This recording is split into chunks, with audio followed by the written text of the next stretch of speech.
নমস্কাৰ মোৰ নাম শ্ৰী মৃদুস্ময় সোণোৱাল মই ডিব্ৰুগড় বালিপুৰত থাকোঁ এই গগনাৰণী গগনা পুৰণি ঐ গগনা কিহে ৰেওবা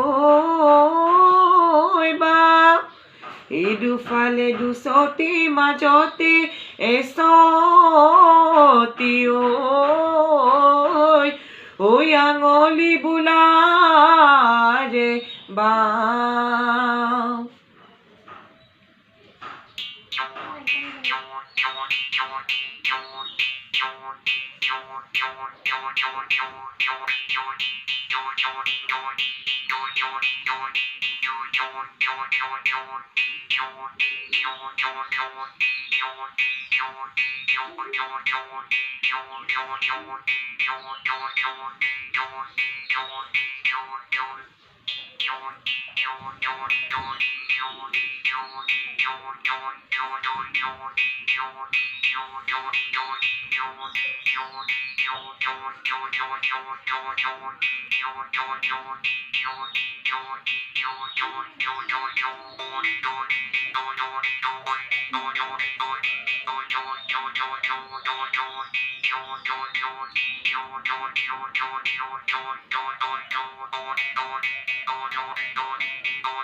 ধন্যবাদ